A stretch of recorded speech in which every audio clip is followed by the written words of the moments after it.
Alexander Hamilton was a founding father who has recently gained popularity due to the popular musical Hamilton. Hamilton was the first U.S. Secretary of the Treasury and was foundational in the formulation of American financial and government policies, many of which remain in place to this day. He's featured on the $10 bill and is one of the most famous founding fathers who never held elected office. Learn more about Alexander Hamilton, the $10 founding father without a father, on this episode of Everything Everywhere Daily.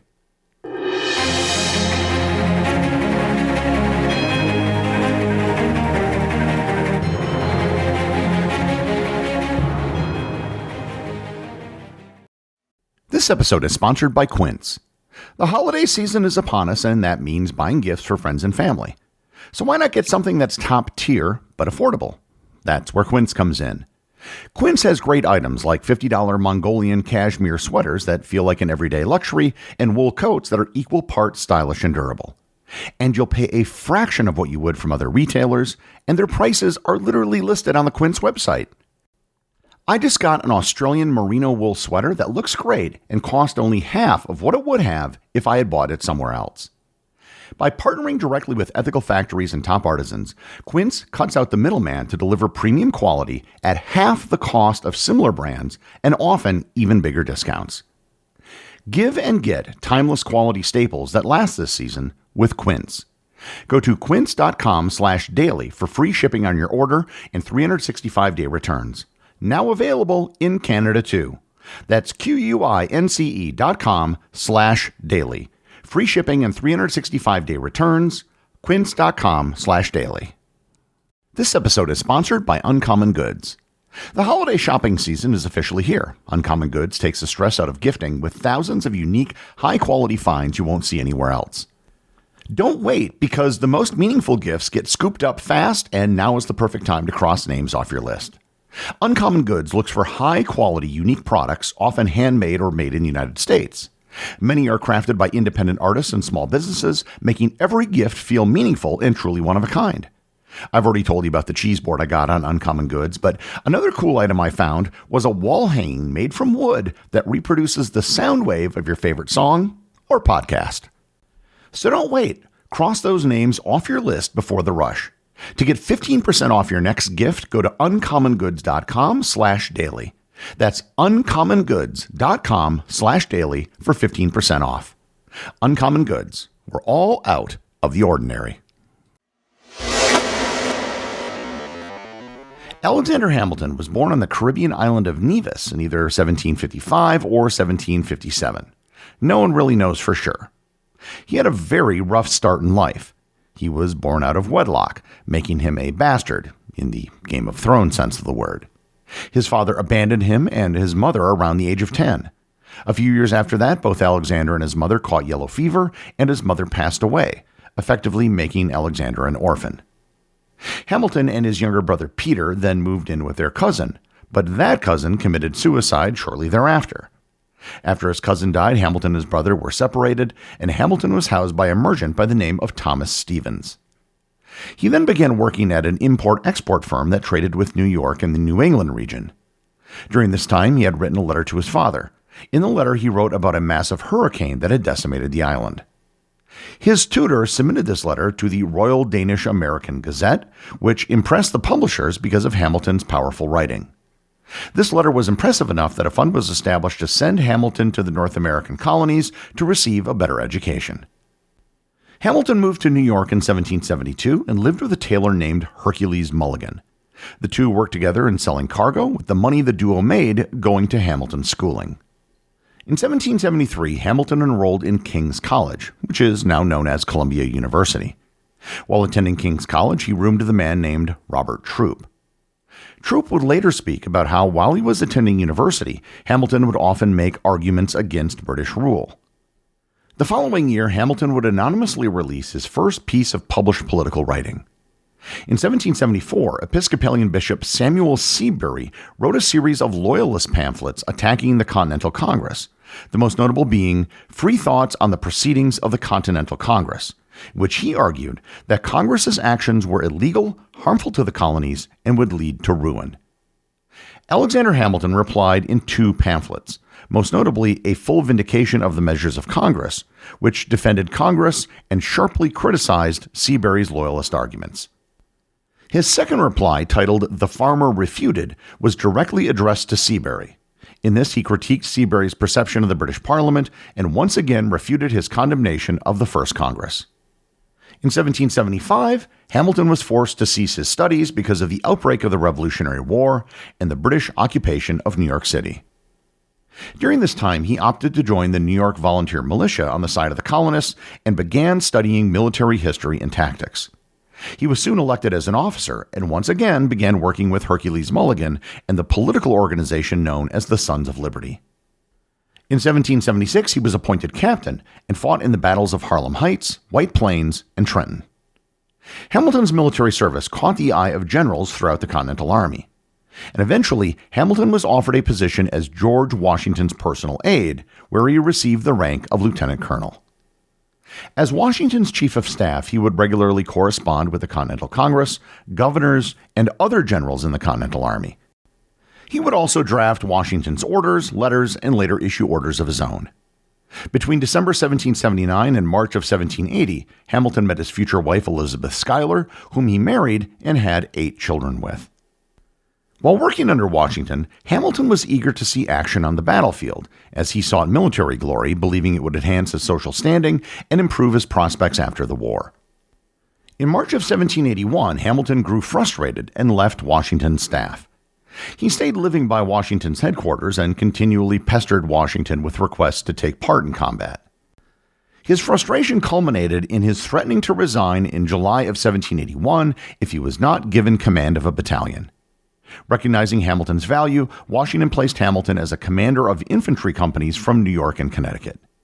And as commander, he would play a large part in the Battle of Yorktown. Unlike what the musical claims, Lafayette did not pick Hamilton for the job.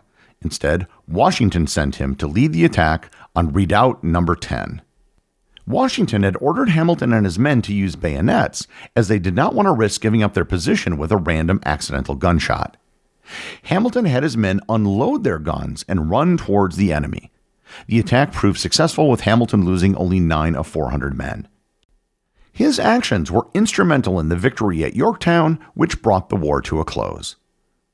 After the Battle of Yorktown, Hamilton moved back to New York City and became a lawyer in 1782. Later that year, he was also appointed to the Congress of the Confederation, the precursor to the United States Congress before the ratification of the Constitution. Not surprisingly, the extremely opinionated Hamilton immediately began to criticize the Congress. He was especially frustrated by the decentralization of the body under the Articles of Confederation. The Articles of Confederation served as the first governing document of the United States and proved to be impractical to run the country, as the federal government had no way to enforce laws. The federal government was also completely reliant on voluntary funding from the states and had no means of collecting money. This made it difficult to afford or sustain an army. This was dangerous, as angry soldiers could mutiny and top the already weak federal government. To address these issues, Hamilton sought to establish a strong central government capable of collecting taxes. As frustration amongst the soldiers grew, some began to march towards Philadelphia, where Congress was assembled, to demand their pay. As a result, Congress relocated to Princeton, New Jersey, and Hamilton began drafting amendments to the Articles of Confederation that would grant the federal government more power. However, these amendments were never enacted. Hamilton resigned from Congress in 1783 due to his frustration with the Articles of Confederation. He moved back to New York and resumed his career as a lawyer, specializing, oddly enough, in defending British loyalists. During this time, he also helped establish the Bank of New York. In 1787, Hamilton became a member of the New York State Legislature and was selected to attend the Constitutional Convention. Though Hamilton had been one of the main voices calling for a convention, he held little influence over the actual proceedings. Other members of the convention were concerned about Hamilton's desire for a strong central government. One example of this was James Madison, who perceived Hamilton's ideas as being counter to the Revolution, as many of his policies would give more power to the wealthy. Another area of concern was his desire for the president to hold the position for life, giving some the impression that Hamilton was a monarchist. During the convention, Hamilton did help draft the Constitution. He laid out much of the eventual system of checks and balances that would become a hallmark of the American system of government. Hamilton signed the preliminary document and then proceeded to campaign for New York to ratify it. During this time, Hamilton, along with John Jay and James Madison, wrote the Federalist Papers, which was a series of 85 essays published anonymously defending the proposed Constitution. Hamilton ended up writing 51 of these essays, covering the executive and judicial branches, parts of the Senate, taxation, and military matters. Hamilton, Jay, and Madison's efforts proved fruitful when all 13 states ultimately ratified the Constitution. In 1789, Washington was elected the first president of the United States and chose Alexander Hamilton, his former aide-de-camp, to be the first Secretary of the Treasury. During his tenure as Secretary of the Treasury, Hamilton's primary objective was to stabilize public credit. To achieve this, he sought to consolidate state debt into federal debt, thereby making the system more streamlined and efficient. He also pushed for the government to honor contracts made with those who invested in government bonds.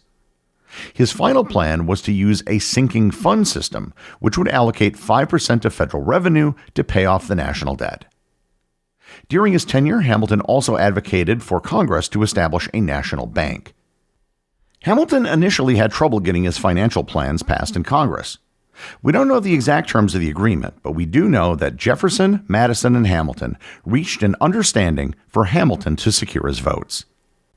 In exchange for Southern members of Congress approving the national bank and allowing the federal government to assume state debts, the new federal capital district would be placed along the Potomac River on land that was part of Virginia and Maryland. In 1795, Hamilton resigned from his position as Secretary of the Treasury and resumed practicing law. He also helped draft Washington's letter of resignation.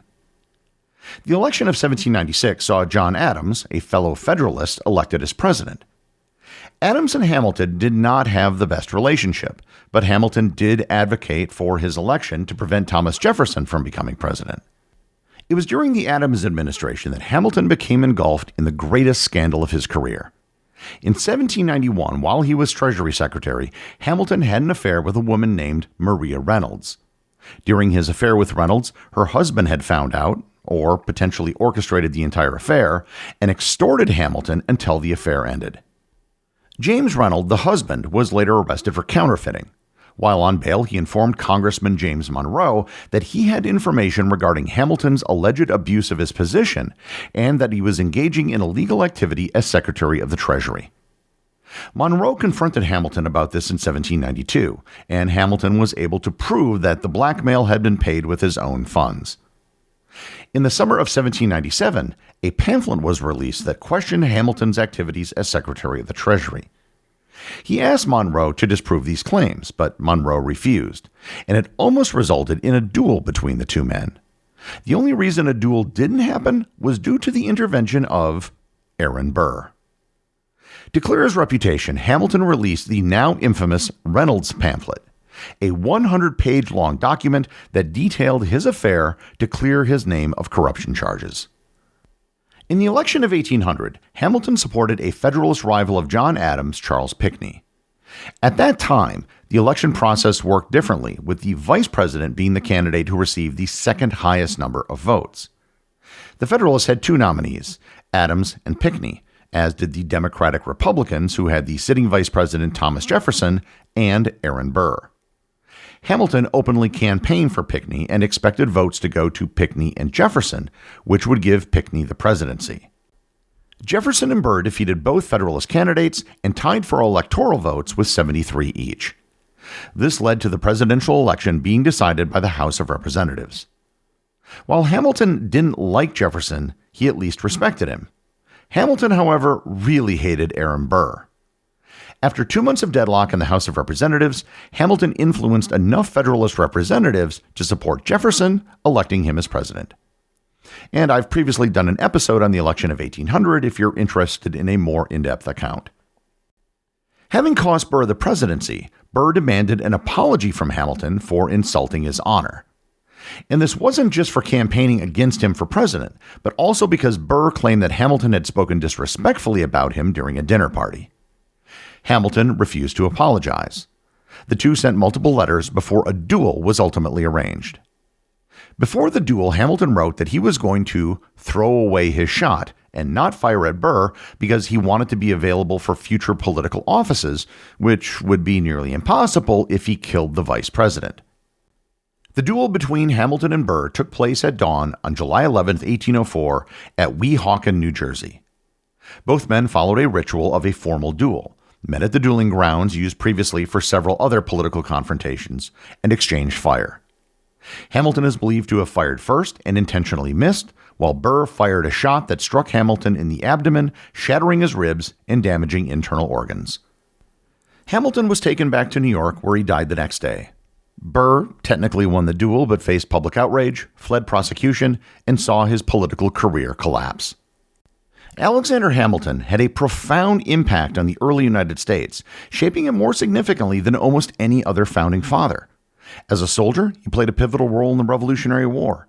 As the primary author of the Federalist Papers, he played a large part in the ratification of the Constitution.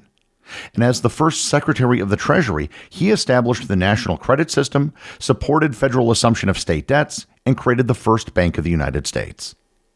His vision of a strong central government and national bank system has largely been achieved, although he never lived to see most of it. So, he is a lot more than just the subject of a musical and the guy who happens to be on the $10 bill. The executive producer of Everything Everywhere Daily is Charles Daniel. The associate producers are Austin Oetken and Cameron Kieffer. Research and writing for this episode was provided by Olivia Ash. My big thanks go to everyone who supports the show over on Patreon. Your support helps make this podcast possible. And I also want to remind everyone about the community groups on Facebook and Discord. This is where everything happens that's outside of the show. As always, if you leave a review on any major podcast app or in the above community groups, you too can have it read on the show.